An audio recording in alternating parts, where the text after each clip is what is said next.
So what did you do? You know how I keep telling you that people have been writing in and asking me how to do a hole penetration repair? Yeah? I wanted to give the people what they wanted, so yesterday I purposefully, very specifically, cut through the hole right here while I was demoing the bedroom. Looks like you did it twice. Here, yeah. Here. Yeah, I'm doing it the right way and the wrong way. Oh. So I'm going to grind this out and repair it for you. For me. Because I didn't accidentally do that. Want to see what I was doing though? Yeah. Come aboard. It's a brisk one today.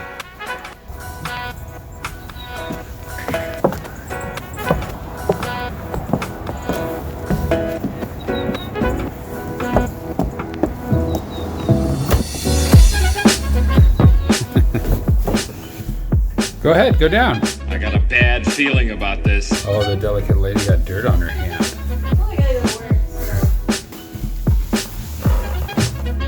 so. Good job, stupid. That's so I didn't forget that I accidentally cut through the hole. I mean, on purpose. What do you think? You're fixating on the fact that I cut through the hole like that's a big deal. It's kind of a big deal. Well, okay, so this is a shower pan. I don't think there's any way I'm gonna make myself look good in this story, but this is a shower pan, and it goes underneath. And the reason that they did it like this is to get it up higher, so you had more space to the end of the hole. And then you've got this little pedestal for the toilet, because it used to just be a wet head. And so I was over here and I'm like, oh, okay, I gotta cut down below the shower pan so I can get underneath it like you do on this side, because there's an underneath. But the boat's curved. But that's the, curve of the hull. And I was like, man, this is a lot of resistance here. Better keep going. Then I cut right through the hole. Look at the demo. So we're gonna keep this bulkhead and extend it out right through your head to about here to make this just into a doorway into the big bed area back here. This will be a hanging locker, the only hanging locker back here. There'll be lots of storage on the sides, maybe even a little desk area in the back. And then this will be a two-part, very tight but functional separate shower and head. There you go, now you can go to work. All right. You seem awfully excited about what I've been doing back here. That looks great. Yeah, no, it really doesn't. Looks more space. Do you have any thoughts? Was it scary? It's a little scary. Not What? the demo part of it, but how easy it is to just go right through the... Oh, it wasn't easy, just for the record. Okay. I had to work at it. Seriously, I was sitting there going and then I was like, good God. So why did it happen twice? I never actually felt myself go through the hole. I knew I penetrated the hole a little bit and I was hoping I'd go to the outside of the boat and it would just be fine on the outside and I just have to fix it on the inside, but no, I went through a couple of times. So now we have a whole episode of how to fix that. Yeah, as long as we're not burning down. Where are all these sirens coming from?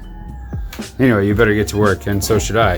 They're calling me. Thanks for stopping by this morning, Kell. You're welcome. Anytime.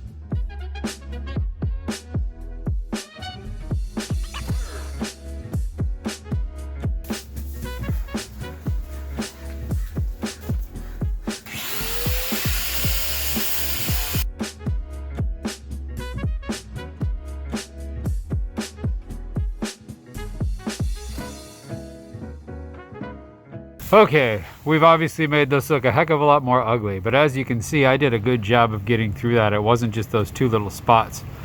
Those were just the two that went all the way through. This is a seam where they kept the moisture barrier in between sets of balsa core. This is the in-cut balsa right here. So we've taken it clear back to the core and we need to feather it out. So I believe it's a 12-to-1 and we've gone down probably about a ½ an inch, so we really should take this back out to 6 inches to get a good patch. And since this is under the water line in the hull, it is important to do so. I'm going to do the same thing on the inside. What a bonehead. Okay, so with something like this, West System recommends that you do a 12-to-1 repair. So what that means is if you were to need to fill in a 1-inch thick piece of hole, that you go out 12 inches to repair it. This looks a lot like, oops, this. So this used to live in here. So this shows me how thick the hole was. So, we get about a 1/4 inch. So we ground down roughly a 1/4 inch, which means we got to multiply that by 12 to get 3 inches. This is easily 3 inches. So I think we're in good shape. So then that just means I need to lay up fiberglass around this, starting with a big piece, and then a smaller piece, and then a smaller piece, and a smaller piece, and a smaller piece, and a smaller piece, and a smaller piece, until it's filled out the full 1/4 inch, and we have a nice strong patch that won't let water through, we hope. And I need to squirt some thickened epoxy in here to start, so we can fill in all those gaps and voids. And then I got to do the same thing on the inside. So that brings us to the moral of the story, kids. Don't cut through the hull of your boat. It's supposed to be watertight, and you're gonna make a lot of work for yourself and give your wife or girlfriend an excuse to make fun of you. All right, here's our patch. I have filled this full of thickened epoxy to kind of replace the core that got cut. It was just a little slice in it through the middle. This is the last piece to kind of like fit into the slice that I created when I accidentally breached the hull. There will be a total of 4 pieces of fiberglass on this side and 4 on the other side. It's nice and thick. I've tested the thickness. This will replace exactly what's missing. On the other side, I'll add 3 layers of epoxy on the exterior for a barrier coat, and then prime and paint it with bottom paint. But in here, we just want to make sure that it's sound. So I'm gonna glass this last piece in. I filled the slice through the middle with thickened epoxy to replace the core that was damaged, and it should be good as new, even better than new, because epoxy is stronger than polyester resin. All right, Jesse's around back unloading the methylamine, so we're about to get started.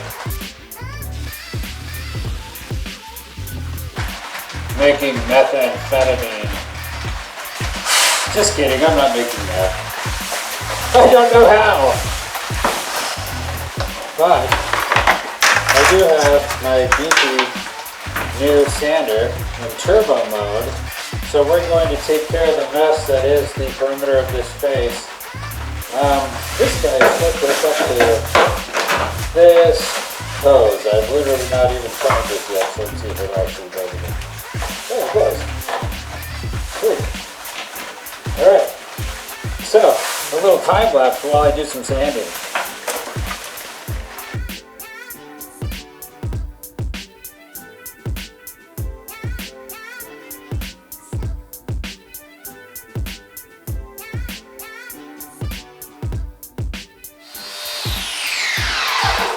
Try to get this back to bare hull so when we put in the insulation, it's right up against the hull is the plan.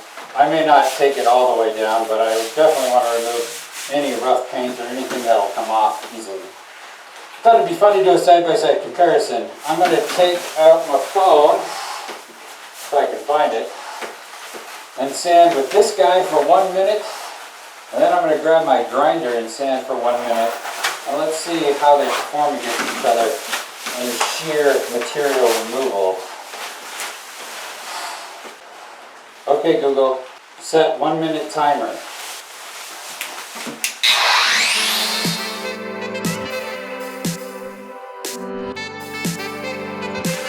Alright, there is 1 minute worth of effort with this tool. Does a pretty darn good job. You can feel it's very powerful. Kind of hard to hold on to. Go for another minute.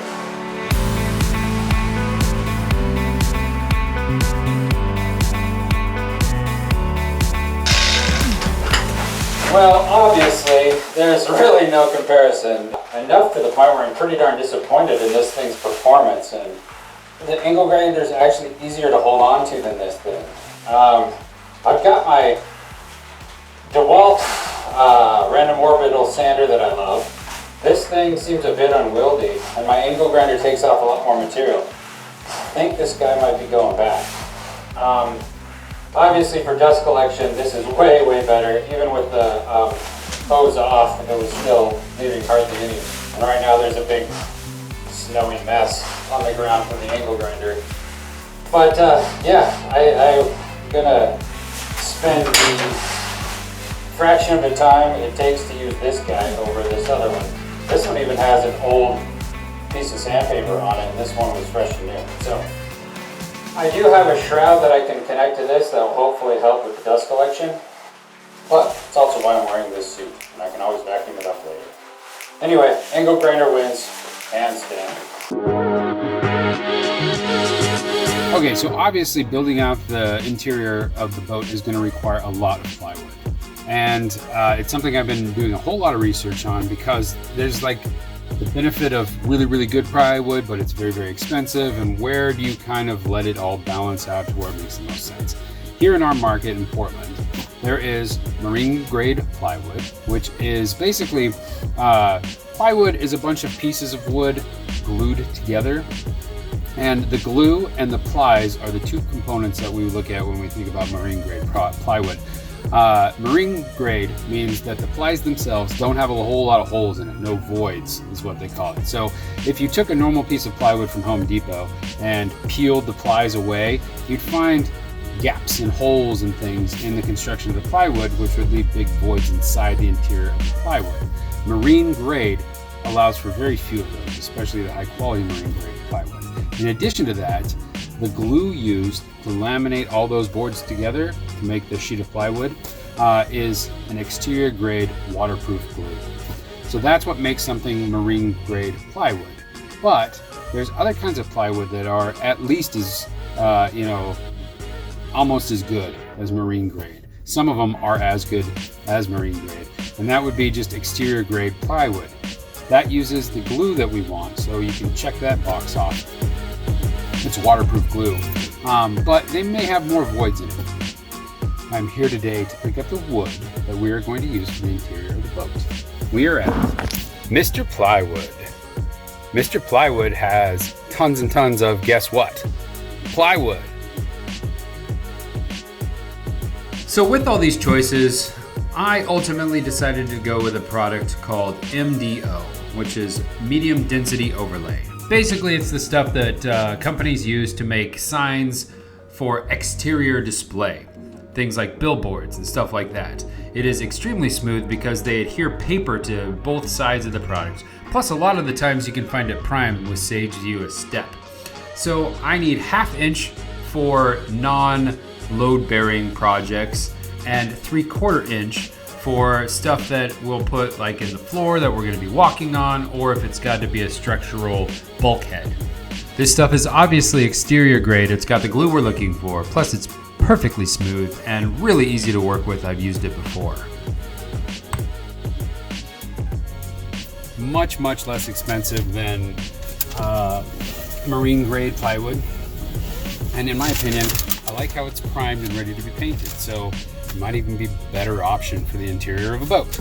Here's the final damage. We got 6 sheets of 1/2 inch and 6 sheets of 3/4 inch.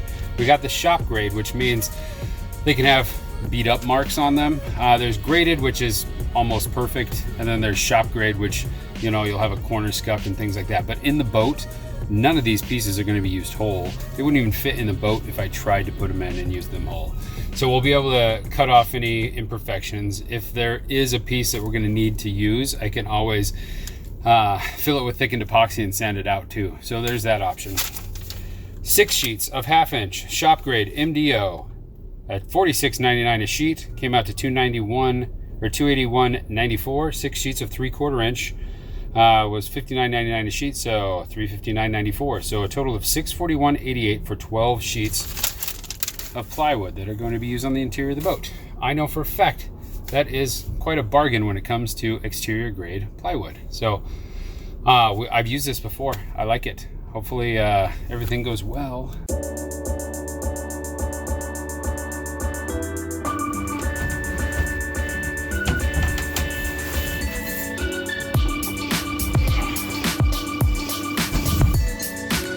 Anyway, thanks for watching. Hope you enjoyed this video, and we'll see you next week.